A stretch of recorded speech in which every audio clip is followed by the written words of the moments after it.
अब जो डिस्क्रिमिनेशन होता है, अब तक मैंने जो आपको एग्जाम्पल दिए थे वो कुछ इंडिविजुअल किस्म के एग्जाम्पल दिए थे। इंडिविजुअल डिस्क्रिमिनेशन का मतलब है जो किसी एक व्यक्ति विशेष के साथ होने वाला डिस्क्रिमिनेशन है। जैसे एक बच्चा है, जैसे हमने कहा बास्केटबॉल खेलने वाला बच्चा है। लेकिन कभी कभी डिस्क्रिमिनेशन सोशल होता है, और सोशल का मतलब है जब समाज के किसी हिस्से के साथ समाज के बाकी हिस्से भेदभाव करते हैं। कोई समुदाय हो सकता है, कोई धार्मिक समुदाय हो सकता है, कोई जाति हो सकती है, कोई नस्ल हो सकती है, रंग भेद वाला मामला हो सकता है, कोई लिंग हो सकता है। तो इंडिविजुअल डिस्क्रिमिनेशन तो हमने समझ लिया, व्यक्ति विशेष के साथ होने वाला भेदभाव, जो बहुत सारे बच्चों को ये लगता है कि उनके माता पिता ने उनके साथ किया है।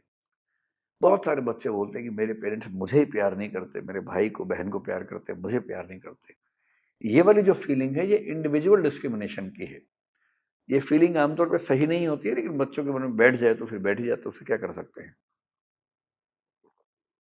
जो नए नए 16-18 साल के प्रेमी प्रेमिका होते हैं ना, उनको भी ऐसा बहुत लगता है कि मुझ पर कम ध्यान दे रहा है, किसी और पे ध्यान दे रहा है आजकल। इस तरह की बातें जो होती हैं इसको बोलते हैं feeling of individual discrimination. Social discrimination तब होगा जब समाज का कोई हिस्सा, जैसे हो सकता है कि कोई नस्ल हो यानी कि रेस हो। अमेरिका में गोरों ने कालों के साथ जो भेदभाव किया वो सोशल डिस्क्रिमिनेशन है। हो सकता है कि जेंडर का मामला हो, दुनिया भर के लगभग हर देश में पुरुषों ने महिलाओं के साथ, और पुरुषों और महिलाओं ने थर्ड जेंडर के साथ जो किया वो सोशल डिस्क्रिमिनेशन है। इसी प्रकार से ये इकोनॉमिक भी हो सकता है। अमीरों ने जो गरीबों के साथ किया, जो रिसोर्सेज का इक्वल डिस्ट्रीब्यूशन नहीं हुआ, वो सोशल डिस्क्रिमिनेशन हो सकता है। ये कास्ट पे भी हो सकता है। भारत जैसे देशों में जहाँ कास्ट सिस्टम चलता है, जो ऊंची कही जाने वाली जातियों ने नीची कही जाने वाली जातियों के साथ किया या उनके अधिकार नहीं दिए, उनको बराबरी के अधिकार नहीं दिए, इससे जो भेदभाव पैदा हुआ वो भी सोशल डिस्क्रिमिनेशन है। और जब सोशल डिस्क्रिमिनेशन किसी समुदाय के साथ हुआ हो, ये धर्म के मामले में भी हो सकता है, रिलीजन के मामले में भी हो सकता है। सेकुलर कंट्रीज में कम, जो सेकुलर नहीं है उनमें ज़्यादा। जैसे हम अगर बात करें पाकिस्तान की, हम बात करें बांग्लादेश की, या हम बात करें किसी भी ऐसे देश की जो सेकुलर कंट्री नहीं है, जहाँ एक राजकीय धर्म है, जैसे ईरान की बात कर लीजिए। ईरान में या पाकिस्तान में या बांग्लादेश में जो राजकीय धर्म है उसको नहीं मानने वाले व्यक्ति हैं, उनके अधिकार एग्जैक्टली उतने नहीं होंगे जितने अधिकार मुख्य धर्म के हैं। और इसका मतलब यह हुआ कि एक धार्मिक समुदाय को विशेष अधिकार मिले हुए हैं, बाकी धार्मिक समुदायों को उतने अधिकार नहीं मिले हुए हैं। तो ये भी एक सिस्टमिक डिस्क्रिमिनेशन हुआ, एक सोशल डिस्क्रिमिनेशन हुआ, सामाजिक भेदभाव या अन्याय हुआ। और जब किसी समाज में एक लंबे समय से, हजारों वर्षों से सोशल डिस्क्रिमिनेशन चलता रहा हो, इसका मतलब है कि भारत में या दुनिया में अगर महिलाएं अर्थव्यवस्था में, राजनीति में, समाज में बहुत आगे बढ़कर काम नहीं कर पाई,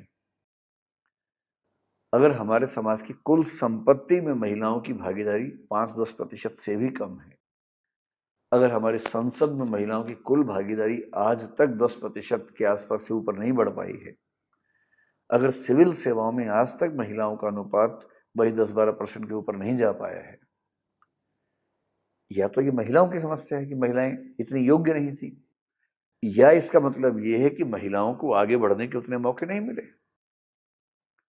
और कुछ मूर्ख ये कहते हैं कि हमने कब रोका है, आ जाए। ग्लास सीलिंग का कंसेप्ट ध्यान रखिए, शीशे की दीवार, शीशे की छत, कि मैं उड़ना चाहती हूं, मैं जंप लगाना चाहता हूं, दीवार दिख नहीं रही है पर दीवार है, बाधाएं दिखने नहीं है पर बाधाएं हैं। और ये बात केवल महिलाओं के नहीं है, दुनिया भर की महिलाओं के साथ ये हुआ है कि परिवार और इतने सारे तमाम स्ट्रक्चर्स ऐसे हैं कि उन सब की वजह से व्यावहारिक रूप से उनके लिए संभव नहीं रहता कि वो अपने करियर के बारे में, अपने निजी करियर के बारे में कुछ गंभीर सोच सकें और साहसी कदम उठा सकें। इसलिए अगर महिलाएं बिजनेस की दुनिया में कम है, वेंचर उद्यम की दुनिया में कम है, संपत्ति उनके पास कम है, सरकारी नौकरियों में वो कम हैं, और हैं भी तो लोअर नौकरियों में ज़्यादा हैं, ऊंची नौकरियों में कम हैं, पॉलिटिक्स में कम हैं। यहाँ तक कि समाज के मुद्दों में जब बात होती है तो उनमें उनकी हिस्सेदारी अगर कम है, इसका मतलब ये नहीं है कि वो कमज़ोर थी, इसका मतलब ये है कि पुरुष वर्ग को शुरू से ही अधिकार ज़्यादा मिले और महिलाओं को उसी वजह से लगातार पीछे होना पड़ा। और ये केवल पुरुष महिला का मामला थोड़ा ना है, ये तो ग्लोबल मामला है। अमेरिका में या बहुत सारे यूरोपियन देशों में जो रेस का मामला है, जो अश्वेत नस्ल है, क्या अश्वेत नस्ल के लोग इतने कमज़ोर हैं कि वो आगे नहीं आ सकते थे, या उनको आगे आने के मौके नहीं मिले? मौके नहीं मिले।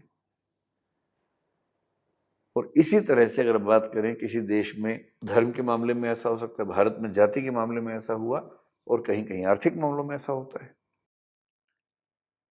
और जब हम इस बात को समझने लगते हैं कि जो पिछड़े हुए लोग हैं उनमें से अधिकांश का पिछड़ापन इसलिए है क्योंकि समाज के कुछ वर्गों ने एक खास समय में संसाधनों पर ज्यादा कब्जा किया, उनको ज्यादा मौका मिला, और इन वर्गों को उतना मौका नहीं मिला, और इसलिए इनके पिछड़ेपन के ठीक वही कारण हैं जिन कारणों से कुछ वर्ग काफी आगे बढ़े हैं।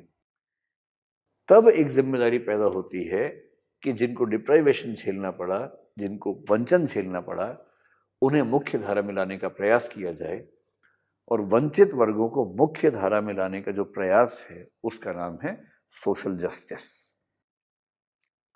जो सोशल इनजस्टिस हुआ था, उस सोशल इनजस्टिस को, सामाजिक अन्याय को खारिज करने की प्रक्रिया, अंडू करने की जो प्रक्रिया है, उसको बोलते हैं सोशल जस्टिस। सोशल जस्टिस एक प्रोसेस भी है, सोशल जस्टिस एक आदर्श भी है। अभी हम जिस सेंस में बात कर रहे हैं वो प्रोसेस की सेंस में बात कर रहे हैं, न कि आइडियल या आदर्श की सेंस में बात कर रहे हैं। मेरा ख्याल है कि आप में से कुछ लोगों की तलवारें अब तक निकल चुकी होंगी, कुछ लोगों को लगने लगा होगा, खून खोलने लगा होगा कि ये ऐसी बात कैसे हो सकती है। लेकिन मैं आपसे पहले ही कहा कि अगर इस मुद्दे को समझना है तो ये भूल के समझना है कि आपको फायदा हो रहा है कि नुकसान हो रहा है। वो सब बाद में देख लीजिएगा, समर्थन करना है, विरोध करना है, वो सब बाद में देखिएगा। अभी तो केवल समझने की बात है।